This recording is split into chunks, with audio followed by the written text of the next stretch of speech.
Vader, dankie. Dankie vanmôre. Let the Holy Spirit, sweet Holy Spirit, flow this morning in this service. Let the sweet Holy Spirit flow in Jesus Christ's name. Let the sweet Holy Spirit touch every and each one this morning. To the power and the fire of the Holy Spirit. Let Jesus Christ's name be uplifted and praised in Jesus Christ's name. Dis die bloed van Jesus Christus wat die bande breek. Dis die bloed van die lam wat mense vrymaak. Dis die bloed van Jesus Christus wat die kettinge laat afval, wat die laste vernietig. Dis die bloed van die lam wat die werk doen. Werk in elkeen saak in lewe vanmôre. Raak hulle aan, staan by hulle stil vanmôre. Werk in hulle binneste, Here, met 'n bonatuurlike uitreiking in Jesus Christus se naam. No one like thee, Lord, no one like thee. En ons weet vanmôre in die Bybel leer ons, is hier redder van die siel. Hy alleen kan hy kosbare siel in die hande van die vyand uithaal. Jy alleen kan hy bande oor 'n persoon se lewe breek. Jy alleen kan uitreik en sy innerlike mens vernuwe. Skoon was deur die kosbare bloed van Jesus om toedra, Here, in toemaak met die heerlikheid en die teenwoordigheid en daai persoon vir jouself neem. Ek weet dit vanmôre. That's why I'm so thankful this morning, Lord. That's why I want to praise and uplift your wonderful name. That's why I am so thankful, because you are God, you are our Lord, you are our Savior, you are our everything. Is ons alles. Is ons alles. Wat meer het ons nodig, behalwe in ons lewe? Dis al wat ons nodig het. Dis al wat ons nodig het. Laat dit hierdie woord vanmôre mense se lewens sal verander. Vanmôre op werk sal doen in elkeen se hart. In die naam van ons Here Jesus Christus, ons kom vanmôre met die Gees wat kom stil te staan, kom te stil te staan op bitternis. Ons kanselleer sy werk, ons stel het kragteloos in Jesus naam.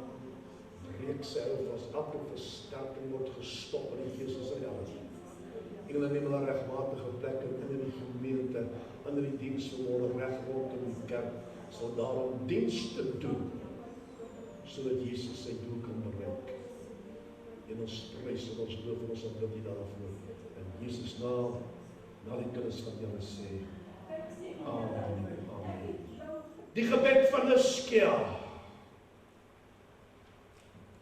En ons lees daarvan in 2 Konings 19, 14 tot 9 is in Jesaja ook, wat ons het vind. 2 Konings 19, 14 tot 19. As daar is die Bybel saam met jy sê, Amen.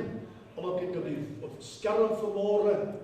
En wat ek vanmôre gaan doen, is miskien heeltemal anders as gewoonlik, maar direk na my boodskap, gaan ek vir almal bid. Almal ons saam met 'n gebed doen vir die hele gemeente.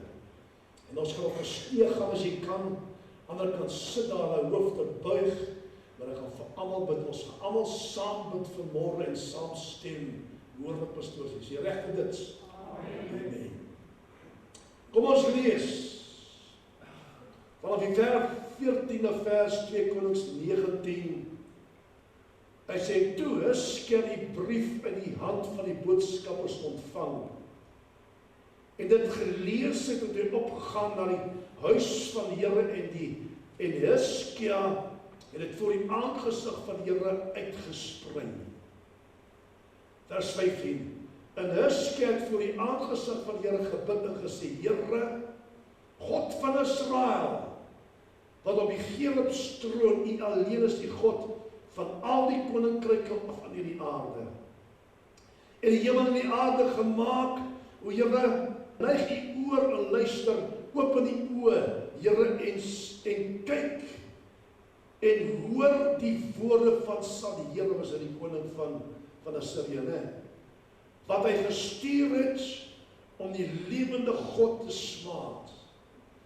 Waarlik, Here, die koning van Assirië het die nasies in hulle land verwoes en hulle gode in die vuur gegooi, want dit was geen gode nie, maar werk van die mens aan die houten klip. Daarom kon hulle dit vernietig, dan vers 19. Verlos ons dan nou tog uit sy hand, Here onze Gods, dat al die koninkryke van die aarde kan weet dat U, Here, alleen God is. Kan jy sê amen op die woord vanmorgen? Amen en amen en amen. Daar kom tye in jou en my lewe, luister mooi vanmorgen, waar ons tromp op vastloop teen 'n muur van probleme en die uitkoms onmoontlik lyk. Want dit wat ons gesien het en gehoor het nou 'n reus verander wat ons uitsig blokkeer. Luister. En al wat ek en jy sien is die muur van probleme waarin jy daagliks herinner word en vaskyk. En in plaas van om hom te vertrou vir 'n deurbraak, vrees jy. Want vrees het nou die plek ingeneem van geloof in jou hart. 'n mens, dis 'n daaglikse ding wat plaasvind in die kinders van die Here se lewe. Jy gaan slaap die oggend. Jy het die aand, jy het 'n goeie nagrus die aand. Jy word wakker die oggend en die oggend as jy wakker word, dan staan hy reus voor jou en herinner aan jou aan dinge wat gebeur in hierdie dag. Maak nie saak wat dit is nie, wat hy beplan het nie. En daardie dinge wat hy uitspreek en wat jy sien met jou geestesoog en self met jou fisiese oog, bou 'n muur op tussen jou en God en dit verander in 'n reus wat voor jou staan. En dit is so moeilik want jy weet dat sonder enige hulp sal jy nooit daardeur kom en God die Here sal nooit, die Vader sal nooit jou gebed beantwoord nie. Luister pastoor vanmôre. En dis wat sal die Here op eerste punt wou bereik. Wat hy beplan het, wat op die einde van die dag teen hom gedraai het. Toe al sy ander beplanninge en taktiek faal, toe kom hierdie koning van Assirië en hy skryf 'n brief in Hizkia en dit was die grootste fout wat hy ooit kon maak. Ek gaan nou vir julle wys wat hy gesê het. En die inhoud van die brief wat hy skryf aan Hizkia bevat die volgende: waarskuwing en sy vertroue, Hizkia se vertroue in die God van Israel. Sanherib het Hizkia aangemoedig om nie toe te laat dat die God op wie hy vertrou hom beslei met beloftes dat Jerusalem nie ingeneem sou word nie. Hy het daarop gestaan. En dis wat hy uitgeblaker het, soos Goliat dit ook gedoen het, toe hy dinge sê en spreek oor Israel. Dis wat hy uitgeblaker het, sodat elke persoon dit kon hoor, dat niemand sal uit my hand kom nie, niemand sal ons oorwin nie, almal van julle gaan sterf en allerlei dinge wat hy kwyt geraak het. Die tweede ding wat ons vind in daai brief, hy roep oor sy vorige oorwinnings, wat die vyand gebruik juis teen jou en my. Die brief het lande genoem, die brief het lande genoem, wat reeds deur die Assiriërs se koning vernietig was, en beklemtoon dat hulle gode hulle nie sal kon red nie. Al die stede wat hy genoem het daar, het hulle ingeneem, en dit het hy ingevryf, sodat Hizkia dit kon hoor, dat al die groot stede was al reeds in sy besit, en Juda sal die volgende een gewees het. Derde ding wat in die brief wat ons daar vind, is die uitdagings oor die lot van ander konings. Sanherib het Hizkia gespot deur te vra, waar die konings van Hamat, waar is die konings van Hamat en Arpads, alle ander konings? Is hulle nie vernietig nie? Het ek nie van hulle ontslaag geraak nie? Het ek nie 'n stad in besit geneem nie? Weet jy, hy sê vir Hizkia, as jy, ek sê vir jou, 2000 perde gee, gratis, as jy aan my kan 2000 ruiters gee, warriors gee, wat Hizkia nie gehad het nie. Jy sien met mooi verstaan vanmôre, dat wanneer jou duiwel aanval, jou aanval en my aanval, is dit alreeds beplan wat hy gaan doen. Hy kom net aanval jou aan nie, hy het reeds sy huiswerk gedoen. Kom nou, hy weet wat die swak plek is in jou en my lewe. Hy weet wat hy kan gebruik, hy weet waar hy inkomkans kan kry. Hy weet presies waarteen hy kan hamer en hy muur gaan val. Hy het al reeds sy huiswerk gedoen. Hy weet presies wanneer jy gaan vou. Hy weet presies wat se wapens hy kan gebruik om jou aan te val sodat jy op jou knie gedwing word. Hy weet presies, hy het sy huiswerk gedoen. Ek sê dit weer, dat die gees is riekelm, is 'n georganiseerde riekelm. Meer georganiseerd as ons riekelm hier op aarde. Want hulle aanvalle wat hulle loods word presies beplan. Hulle gebruik die regte wapens, hulle gebruik die regte demone, hulle gebruik alles wat reg is om jou te slaan, net soos in daardie tyd hulle gebruik het, die stormram wat hulle gebruik het, om hy mure om te kap. Hulle bestudeer daai stad deur en deur vir hulle aanval. Hulle kom nie blindends in en nou gaan hulle die stad inneem nie. Hulle het presies geweet wat die swak plek is. Hulle het presies geweet waar kan hulle toeslaan. En net soos eie geestelike lewe, die duiwel maak 'n studie van jou en my lewe. Hy weet wanneer jy gaan bid. Hy weet wanneer jy gaan vas. Hy weet hoe lank jy bid. Hy weet wat se gebed jy bid. Hy ken al daai dinge. Dis ek nou vir hom gesê het, verander jou strategie. Moenie elke gebed dieselfde begin nie. Kom nou. Moet nie elke gebed dieselfde begin nie, want hy wag daarvoor om dit teen jou te gebruik op die einde van die dag. Verander dit net. Verander en bid. Miskien die eerste ding, lofprys en aanbid hom. Miskien die tweede ding, vra om vergifnis van al jou sondes, of draai dit om. Hy moet nie kan bepaal waar jy gaan begin nie, en dan val jy onverwags eers die chaos in sy laar in, en gooi al sy beplanning omver. Ja. Alles wat hulle doen, het hulle reeds beplan.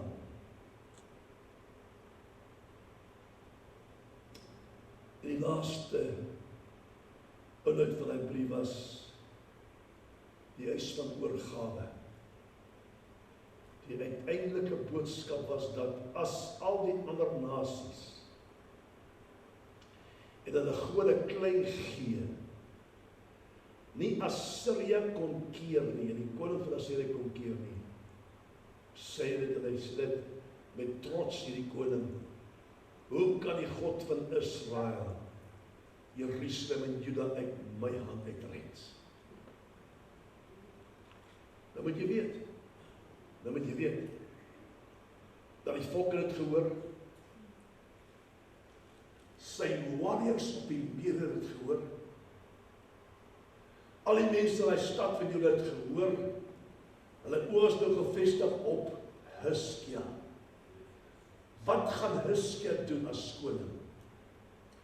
Waar gaan Hizkia hulle beskerm teen die magtige weermag van die Assiriërs? Is hy daar, weet jy, ek het laas vir julle gesê, is dat jou kinders kyk op na jou. Baie keer weet hulle, as ma bid gebeur daar iets.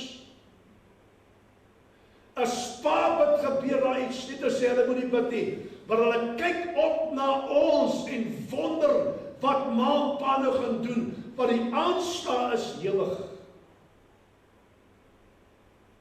Die aanslag teen ons, wat gaan ma en pa doen, hoe gaan hulle bid? Hulle kyk op na ons, hulle vertrou is in hom, maar hulle kyk na ons, wat ons die volgende gaan doen.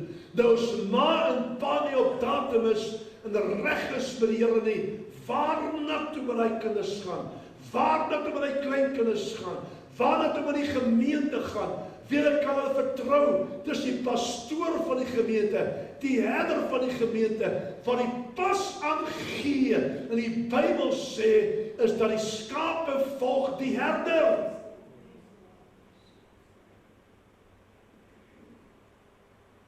Luister,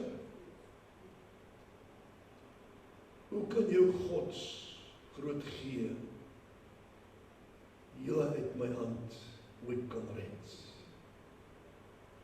Dit was in my brief saamgevat. As jy bietjie teruggaan daar in die begin sê, sien, dat Hizkia sy klere geskeur en rou, dat hulle God gesmaak het, dat hulle geen respek het vir God, die Almagtige, wat vandag nog steeds gebeur, en nou om die ou man daarbo wat nie eens, ek wil dit eens doen nie, wat absolute skande is. Dis hy wie jou lewenssynd is, hy kan enige oomblik in hy sommerdraad dikwels verby met jou. Hulle het geen respek vir God vandag in die wêreld nie. Geen respek nie. Hulle glo nie daaraan nie. Hulle glo nie in 'n God nie. Hulle glo nie hy bestaan nie. Hulle glo nie Jesus vir hulle gesterf het nie. Al die dinge wat ons daagliks van hoor, gebruik hy teen kinders van die Here. As jy die skrif nie ken nie, gaan jy onderdeur. Jy's onderdeur. Tweede punt, wat doen Hizkia? Wat doen hierdie godsman? Wat is die eerste stap wat hy doen? Na sy klere geskeur het en die volk soos op hom gerig, wat gaan hulle koning nou doen? Onthou, hy moes die pas aangee, hy moes die volk op die regte pad hou. Wat gaan hy doen? Jou eerstens, hy lees die brief. Hy lees wat hulle daar skryf. En die tweede plek, hy vat die brief saam met hom na die tempel. Hy vat die brief saam met hom na sy gebedskloset toe. Hy vat dit saam met hom na sy gebedsplek toe, waar hy met die Here kan gesels. Hy vat die brief saam, hy los die brief een kan nie. Hy vat dit saam. En derdens, kom hy soos 'n kind, 'n klein kindjie, en hy maak hy brief oop voor die Here.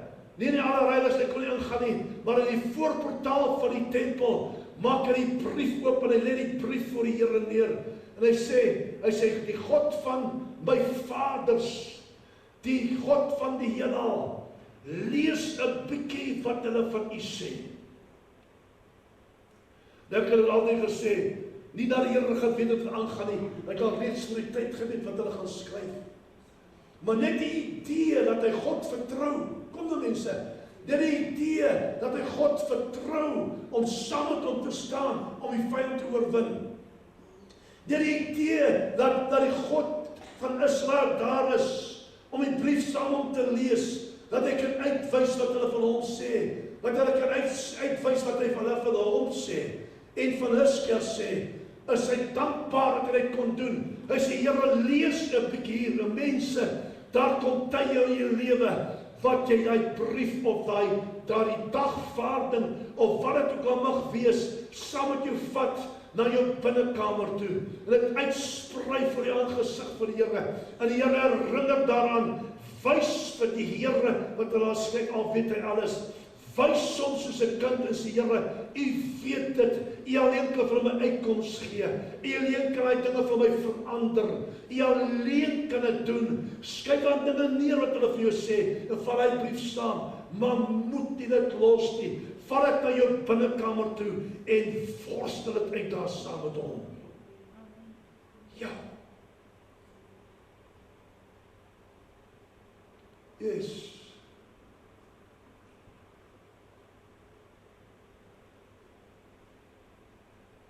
Lees die Here wat hulle sê. Luister vir pastoor vanmôre. Baie belangrik dat gebed is die langdradige affære nie. Gebed is nie 'n langdradige affære nie. Gebed is 'n tweegesprek.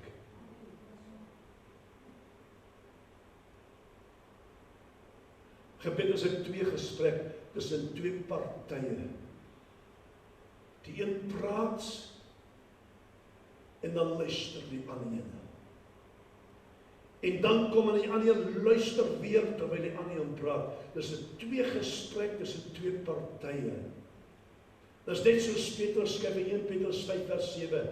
Casting all your care upon him, for he cares for you. Vat dit soontoe en sit dit by sy voete neer as in jou pla. Let your request be known unto him. Hy wil dit weet, hy weet wat in jou hart is, hy weet wat jy wil vra. Maak die saak nie, ons bid sê baie keer, ja maar, vra die Here, ja maar die Here weet wat ek wil hê. Weet jy wat, toe die blinde man daar sit, en die Here hom roep, hy het nie geweet dat hy blinde man is, Bartimeus is blind. Hy het geweet die man kon nie sien nie. Hy het geweet hy kan nie tree loop nie, hy weet hy kan niks sien vir hom nie. Maar Bartimeus kon iets anders te gevra. Bartimeus kon gevra het vir 'n almoes. Bartimeus kon gevra het vir rykdom.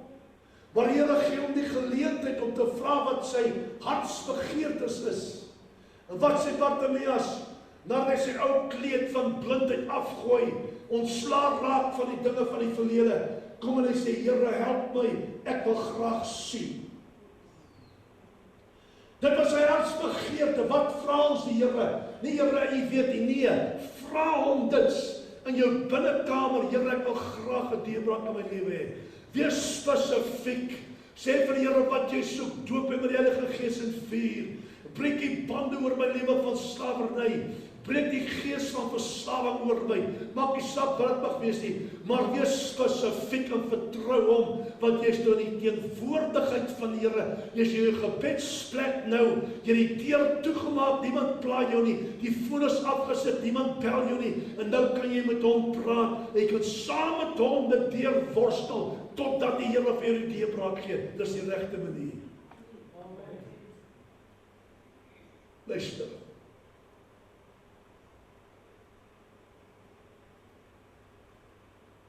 Die koning van Juda was desperaat.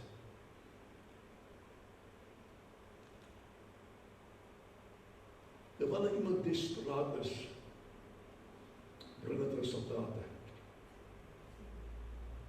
Resultate, kan ek sê, desperaatheid bring resultate.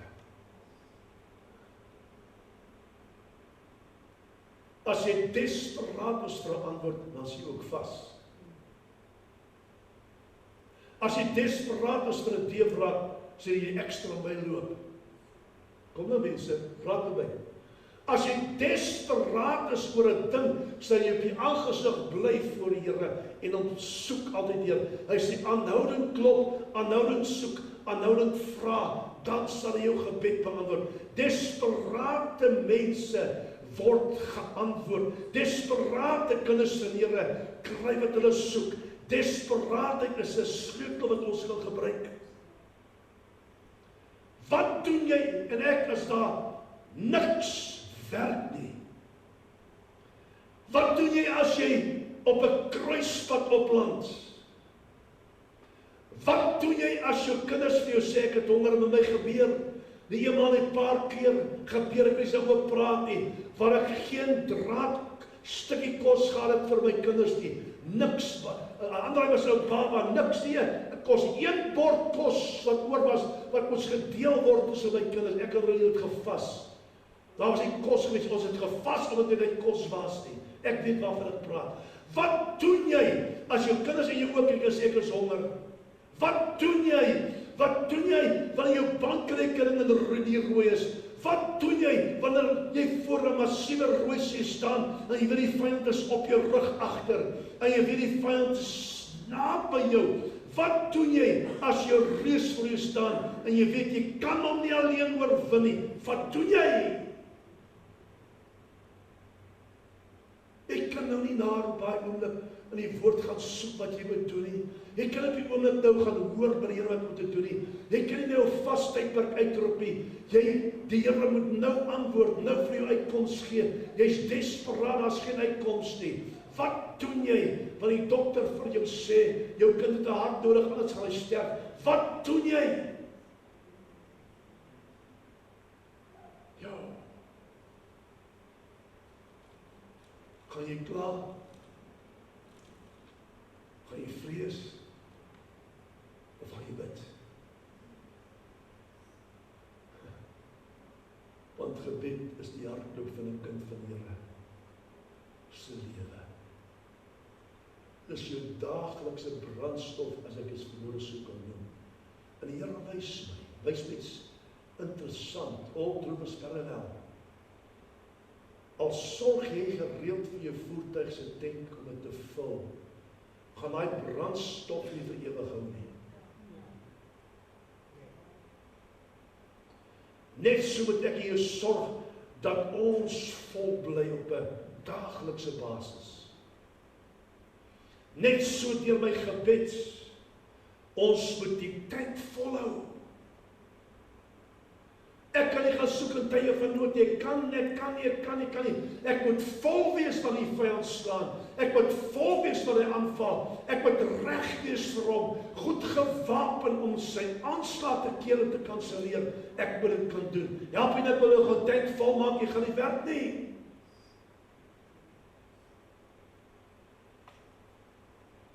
Nie weet daar is net een wat jou kan help. Sy naam is Jesus. Want omdat jy selde bid, en jy selde van hom praat, en selde oor hom praat, en selde getuig, weet jy nie meer wat om te doen nie, want jy is nou verroes, jy is heeltemal verroes. Die gebruik word net as 'n spaarwiel, met die grootste respek gesê. Jy het 'n week of 2 laas gebid, of Bybel gelees, of iemand vertel van Jesus. Wat doen jy in so 'n situasie? Wat doen jy? Dis alleen 'n gebed wat die krompaai reguit maak, die gestuite deur oopmaak. Dis net 'n gebed alleen, wat jy kan deurvat tot voor die troonkamers van ons God en Vader. Jakobus skryf, julle het nie omdat julle nie bid nie. Julle bid en ontvang nie, omdat julle verkeerd bid, om dit in julle wellneste deel te bring.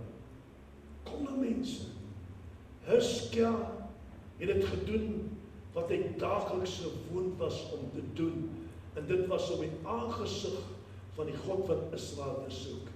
Hy het nie gekla nie, hy het nie gevrees nie, of selfs getwyfel nie, hy het presies geweet wat om te doen. Gaan bid, want dit was nou 'n saak van lewe of dood. Mens kom op 'n punt waar dit 'n saak word van lewe en dood.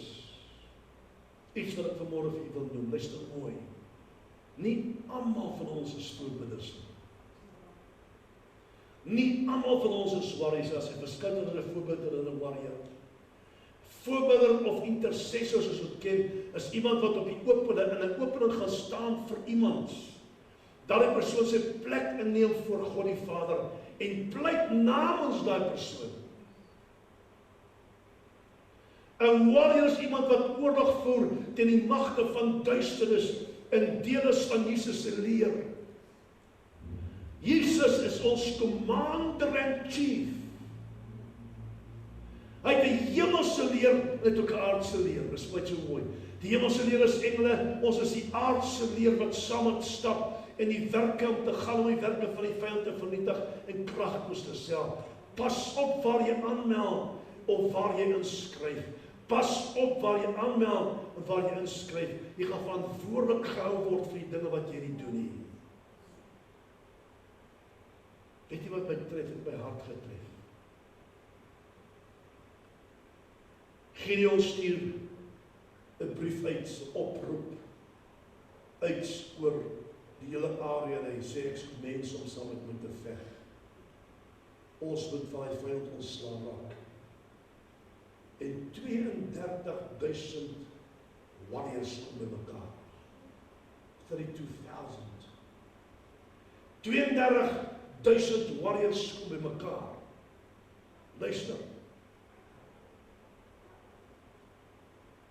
En dan hy 32.000 kom die Here na hom toe en sê, Gideon is al pragtig, hy 32.000 by mekaar gekry, maar as van die mense wie se harte nie reg is nie, as van die mense wat voor Baal gaan bid het, ons moet ontslae raak. Ek sê by woorde, ons moet van hulle ontslae raak. As 32.000 wat 'n goeie klompie sou wees om van die vyand ontslae te raak, maar hulle sal hulle self geroem het in plaas van om God te roem. Luister. En die Here sê vir hom, Gideon, ek wil jy moet vir die mense sê wat bang is en bewe vir hierdie oorlog wat voorlê. Nou, as jy na die mense gekyk het, daai warriors wat gestaan, was hulle forsgeboude mense.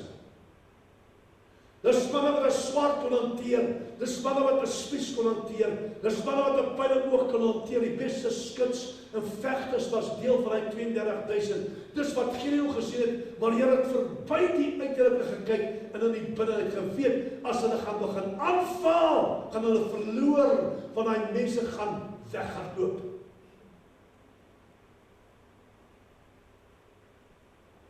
Hy sê vir hulle, dat hulle wat bang is en bewe, kan huis toe gaan. Want ons gaan besigheid meen. Daar's 'n geveg wat ons moet veg. Ons kan nie met sit met babetjies en papbabetjies en ruggraatlose mense. Hulle moet hulle vir ons sê wat om te doen. En van die 32.000 draai 22.000 om en gaan huis toe. 22.000 draai om en gaan terug. En hy sit met 10.000 mense. 10.000 warriors. En die vyand se kameel het gelyk soos die sand van die see. Hulle was hordes, hulle was woestyndwellers, desert dwellers. Mense wat kon veg, is al wat hulle gedoen het. Hulle het geveg en gevat en getrek. Hulle het nie 'n vaste blyplek gehad nie. Hulle het vir mense gewag, hulle het hulle van agteraf geval. Dit was hulle taktiek. 22.000 van die pad pak hulle goed as ons gaan huis toe. Ons sien die kans vir daai oorlog nie. Dis wat 'n warrior is. 'n Warrior vlug nie. 'n Warrior draai nie sy rug op die vyand nie. 'n Warrior bly staan. 'n Warrior veg saam of dit nou maak nie saak wat gaan gebeur nie. Hy veg tot die laaste toe. 'n Warrior bly staan tot die laaste toe. Warriors draai nie om nie. Warriors vlug ook nie. Jo, mense.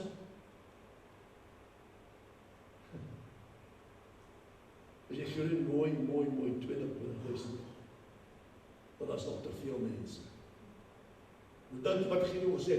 Ek klaar 22.000 verloor het 10.000 mense. En ek klaar begin sommetjies maak hoe hy gaan oorwin, wat sy wapens hy gebruik. Die Here sê, daar's nog te veel mense. Gaan dan hier vir en drink water, een met sy hande drink, ander het vorentoe, die Here maak 'n skeiding. En ek lees die hulle gepraat, een keer en ander boodskap. Ja. In 9.700 mense weggaan.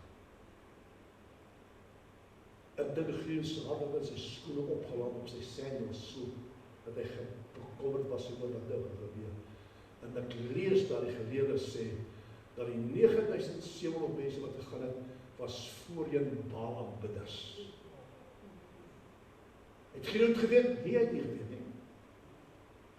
Hy het nie geweet hulle was Baal aanbidders nie, maar die God van Israel het geweet dat hulle nie gebuig voor die Baal en die Baal aanbid. Wat sou gebeur het as hulle gaan veg het daar? Hulle kon omgedraai, 'n rug gegee vir Gideon en gaan bid en saam met daai mense. Afgode aanbid. Dit wat sou gebeur het. En 300 ware warriors met die opregte hart en bedoeling bly agter 300. Hy sê, Here, my God en Vader, die God van Israel, wat nou? 300 wat ek oor het. Nou ek gaan kyk daar, weet jy, dat dit wat oorgebly het van die 32.000 was minder as 1%.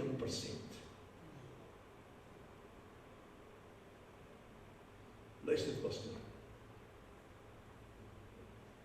Jy kan 100.000 mense in 'n kerk sit. Jy kan 32.000 mense in 'n kerk sit. Luister, pastoor, vanmôre. Minder as 1% van daai klomp wat daar sit, is ware bidders of warriors. Maak jy saak, en jy sê daar's 'n kom maar 1000 van die 32.000, of dan kom 4.000 van die ander mense gewerk. Minder as 1% van daai mense is ware warriors. Jy kry nie bidders nie.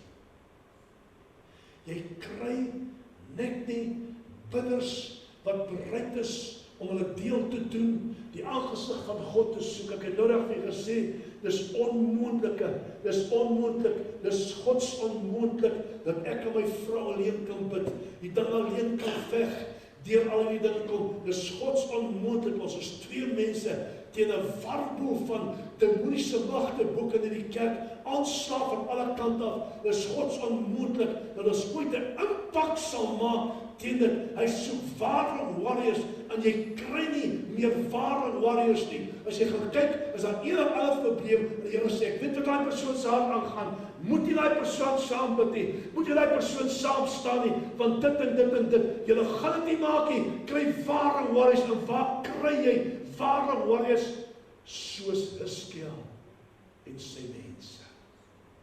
Jy kry dit. Jy kry dit. Derde punt wat hy doen, hierdie man. Hy kom en hy lig die naam op van die God van sy vaders en dan bid hom. En dit is wat hy sê. Hy sê, Here, God van Israel, U wat op die Gerubstroon, nou, die oorspronklike teks wat hy gevind is so mooi, hy sê die oorspronklike teks, lees dit, luister mooi. Hy sê, Here God van die hemelse magte. Dit is nie mooi nie. Here God van die hemelse magte, die God van Israel, wat op die troonbokant die wesens met vlerke sit. Ander vertaling sê, of kommentaare sê daar, is dat onthou in die tempel waar die ark gestaan het, dat die gerubse vlerke mekaar geraak. En tussen dit op die versoensdeksel was die teenwoordigheid van die Here gewees. Nou sê hy so pragtig, dit was die voetbank vir sy voete daar. Luister mooi. En die 3de hemel was sy troon, waar hy gesit het, nou hoe groot is dit? Die 3de hemel het by God gesit, en sy voet het gerus op die deksel van die versoensdeksel. Of die ark sy. So groot is hy, so machtig is hy, en hy lig God se naam op, en hy aanbid hom, prys hom, is een van die wapens wat die Here vir ons gegee, net om te bly, om ontslae te raak van ons sondes nie, maar ook 'n tyd te spandeer in jou gebedstyd, om God op te lig en te verheerlik, om te vertel wie hy is, hoe belangrik is in jou lewe, aanbid hom, prys hom, sê vir hom die ding wat die woord sê, lees die psalms, maak die saakie, maar lig God se naam op, die duiwel haat dit.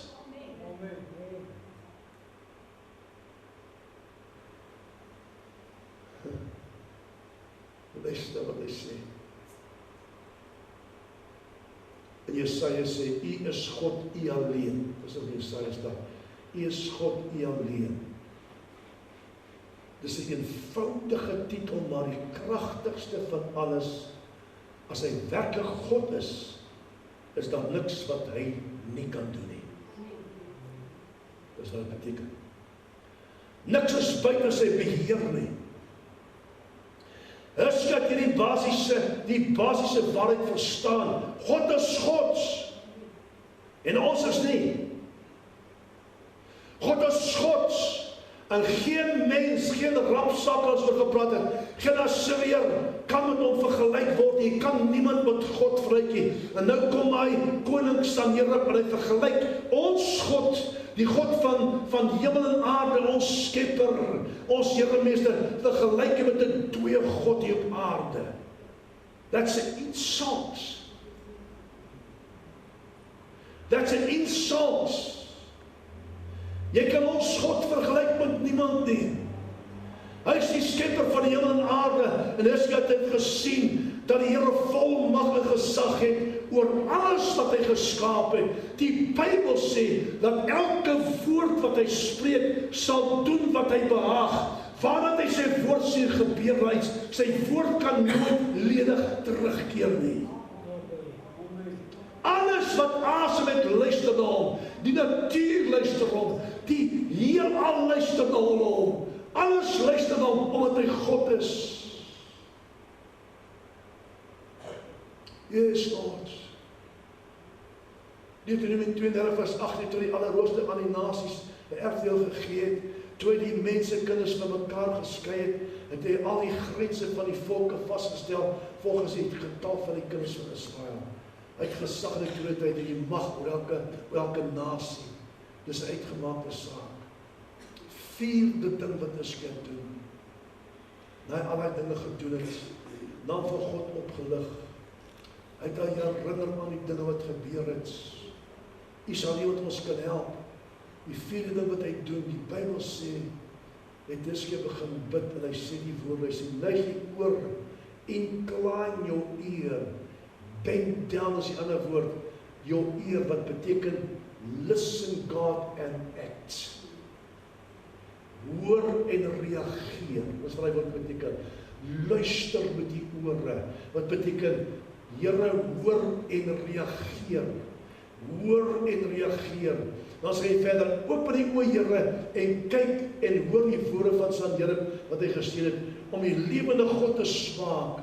Hy vertel hom dit, dat hy beter kan voel, wat ons werk saam as 'n span, ek en God die Vader, Jesus Christus, en Heilige Gees werk saam as 'n span, om kosbare siele in te bring vir die koninkryk van God. Want so geestelike oorlogvoering is al drie beskikbaar, al drie saam met ons van ons veg. Hulle is saam met ons van ons veg. Hulle los is nie alleen nie. Hy het beter gevoel om dit sê, om het van hom af te kry, en weet dat God is saam met hom. Al lyk dinge hoe onmoontlik.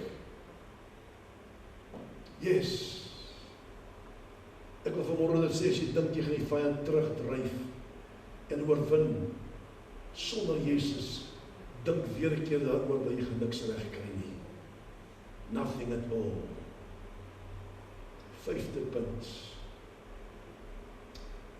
Vers 17-18, hy vertel van God van Israel wat hy weet, werklik gebeur. Nou is my so mooi. Hy vertel my waarheid, alhoewel die Here die waarheid, die God van Israel die waarheid gehoor. Hy vertel hom wat hulle gehoor het die waarheid is, dat die koning van Assirië het waarlik al die nasies in hulle lande verwoes. Al die gode in die vuur gegooi, gode gemaak deur mense hande, het hulle in die vuur gegooi. Wat hulle gedoen het, dat al die gode van goud en silwer het hulle gevat, en dan het hulle verbrand, en die gode van goud en silwer het hulle teruggevat na hulle land toe, en in hulle tempel gesit. As 'n teken van 'n oorwinning, dat hulle daai klein gee, daai God van daai nasie oorwin het, en dis hoe die nasie opgevat het. Hy bring feite voor die God van Israel. Extra plate. Al die dinge wat hy na jou te bring is feite. Ons ontken dit nie, wat die medisyne na ons toe bring. Ons ontken nie dat so dinge is nie, maar God het die laaste sê. Hy oorheers feite. Hy draai feite. Dit wat die vyand as lelik bedoel het teen ons swaai om, dit werk uit ten goeie meer vir ons almal op die einde van die dag. Hy kan nie, feite bly feite, maar my God is groter dan die feite. Dis wat hy sê, Here, U is groter dan die feite. Dit wat ek hoor, dit is waar, ek hoor dit, en ons bang wat daardeur, hy praat met die Here, want as 'n volk wat vir hom wag, maar Here, U kan die feite verander. U kan die feite verander. Sesde punt. kom hy en hy bid en hy sê dit.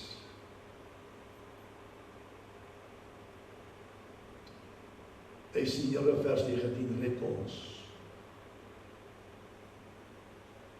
Dan nou tog uit sy hand, Here onze God, dat al die koninkryke en mense van die aarde kan weet, dat U alleen is God.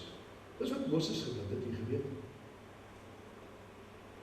Dat die oomblik toe Israel optree en afgode aanbid, sê die Bybel dat God was boos, hy wil sy volk vernietig en selfs aan sy volk verkoop. Moses het as intercessor gaan staan tussen God se volk en God in gebed. Sê, Here, weet jy wat gaan gebeur? En die Here sê, soos eindig ons lewe nasie begin, is nie, dit is so. Die oomblik wanneer U dit doen, wat gaan die ander volke van U dink? Nie van my dink nie, wat gaan die ander volke van U dink as U die hele volk uitwiste? Dit gaan ons nie een mooi getuie wees nie. En die Here het hom besin, die God van Israel het hom besin en het gelos. Maar ons die prys daarvoor betaal. Dit is presies wat hier gebeur. Presies hier.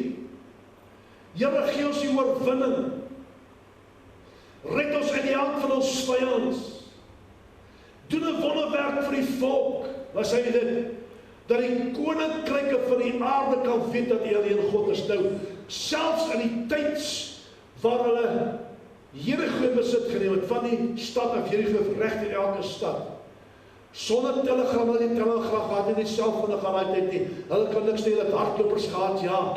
Maar elke vyandige volk met hulle stede het geweet wat voor dit gebeur, hoe dit by hulle uitgekom. Hulle het gebewe wat hulle gehoor het, dat Israel is op pad in hulle rigting, hulle geweet, hulle is die volgende. Dus sal Here het vrees losgemaak by die kamp van die vyand. Hy het vrees losgemaak. En dis wat ons voorbid, Here, stuur 'n verwarring in die laar. 'n laar wat die vyand gebruik teen ons. Stuur vrees in hy kamp. Gooi hy geestelike altaar omver. Verbrand elke punt van kontak tot as. Vernietig dit. Vreeslik, neem kennis. Weet jy die oomblik wat ek nou hier gesê het, klaar by die duiwel uitgekom? Dat die hele preek wat ek nou preek, het ek klaar ontvang daarbo. So vinnig gaan dit. Elke demoon het opdrag gekry, gaan keer daai mense. Elke demoon het opdrag gekry, stop hulle. Verstaan wat so dit werk. Vinnig gaan jy vinger kan klap as dit klaar daarbo. En hy sê, verlos ons, Here. Breek die hou vas, maak ons vry. Met ander woorde, stop hom voordat hy begin. Nie wanneer hy begin nie, stop hom voordat hy begin.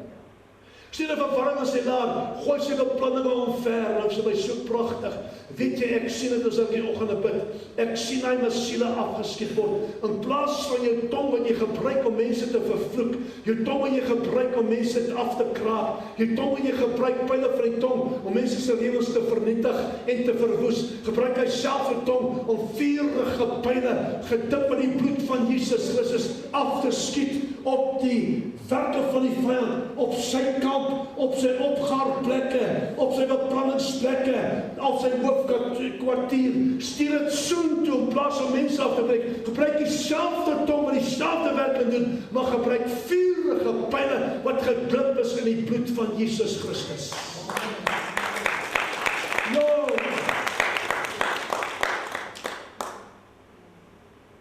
Ek sê, Here, hulle gryp die bloed. Ek sê vriend, nou die wat ek bid te vroeg, hier is nie lekker in die kamer wat bid, hier voel ons die gewaarwording terwyl ek bid. Nou voel ek op my rug klaar, daar is nou 'n kriebelend agter my, maar ek gaan nie omkyk, hoe moet ek omkyk? Ek konsentreer op my gebed, en ek sê, jy gryp die bloed van Jesus Christus. Jy kan nie naby kom nie. My rug is bedek met die bloed van die lam. En ek bid dit, en ek herinner hom aan sy nederlaag op die kruis van Golgotha, voel weg as dit agter.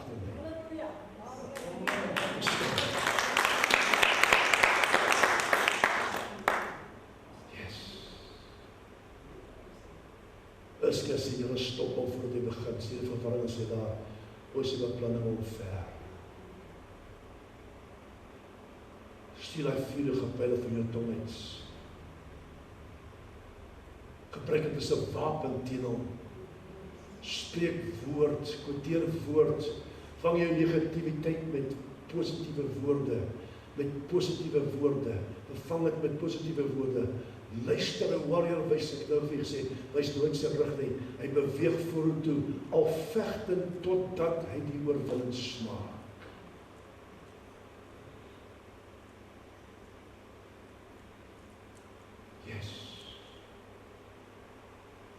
Wapenbid is die sleutelwoord. 'n Skerp gebid met die opregte hart, die Here vertrou, en sy gebed was beantwoord. Die God van Israel het vir hom uitkoms gegee. Ons daarvan gepraat, verlede week 185.000 man, sy leiers ingesluit, sy beste warriors, die volgende God hulle regmaak om die land te val, toe lê hulle doods in die laag. Een en al, wat 185 mense uitgewis het. Sonder wat Juda 'n vinger verroer het. Waar was die oorwinning vandaan? Waar het vandaan gekom? Deur die gebed wat ons hier gebid het met opregtheid van hart. Gebed verander sake, mense. Gebed verander sake, moet nie jou gebedstyd afskeep nie. As jy jou gebedstyd in die hande kan kry, kraak hy fondasie. As hy fondasie gekraak het in jou lewe, is dit verby. Moet nie dat hy jou gebed steel nie. Moet nie dat hy inkom kans kry in jou gebed nie. Jy kan nie stop en jy mag nie stop om te bid nie. Want gebed is die wapen wat God in ons hande geplaas het. Elke kind van die Here bid in dieselfde nie, maar ons moet nogtans bid want die Here verwag van ons om te bid. Want sonder gebed sal ons nergens kom. Amen.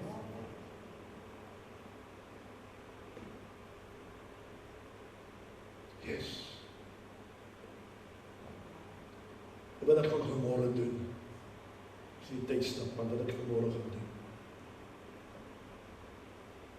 Ek gaan vanmôre bid 'n gebed bid.